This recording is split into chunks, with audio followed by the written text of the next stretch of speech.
আসসালামু আলাইকুম শাইখ ওয়ালাইকুম আসসালাম। জাকাত যদি কাউকে দেওয়া হয় আর ওই জাকাতের টাকা দিয়ে যদি জাকাত যে দিয়েছে তাকে দাওয়াত খাওয়ানো হয়, তাহলে যে জাকাত দিল তার কি ওই ঘরে খাওয়া গুনাহ হবে?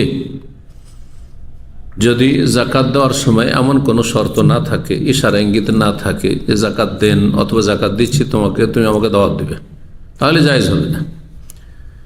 কিন্তু জাকাতের হকদার ব্যক্তিকে জাকাত দিয়ে দিল, সে শরীয়তের আলোকে জাকাতের হক রাখে, গরিব মানুষকে জাকাত দিল আর তারপরে তার মন চাইল যে যিনি জাকাত দিয়েছেন তাকে দাওয়াত খাওয়াবেন, আর সে জাকাতের পয়সা থেকেই দাওয়াত খাওয়াচ্ছেন, জায়েজ রয়েছে, কোনো অসুবিধা নেই। জাকাত তার আদায় করা হয়ে গেছে আর তারপরে দাওয়াত দিচ্ছে, সেটা যে কোনো হালাল যেটা তার মালিকানাধীন সেটা থেকে খাওয়াইতে পারে, তার মধ্যে এই জাকাত যে ভাই দিয়েছেন কোনো অসুবিধা নেই, জায়েজ। আল্লাহু আ'লাম। নবী সাল্লাল্লাহু আলাইহি সাল্লামের জন্য জাকাত হারাম ছিল, জাকাত হারাম ছিল। বারী রাদিয়াল্লাহু তাআলা নবী সাল্লাল্লাহু আলাইহি সাল্লামের সহধর্মিনী উম্মুল মুমিনিন আয়েশা রাদিয়াল্লাহু তাআলা আনহার দাসী ছিলেন।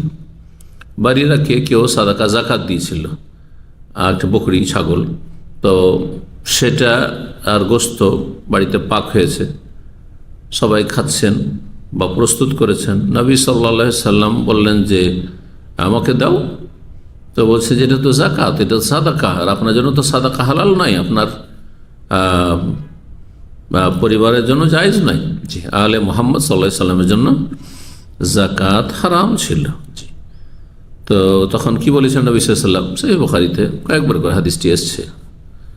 বাড়িরাকে বলেছে আল্লাহকে সাদাকাতুন ওয়ালানা হাদিয়া, তোমার জন্য এটি সাদাকা বা জাকাত, আর আমাকে যখন খাওয়ালে তখন সেটি হয়ে গেল উপহার, উপঢৌকন, হাদিয়া হয়ে গেল, কোনো অসুবিধা নেই, জায়েজ রয়েছে।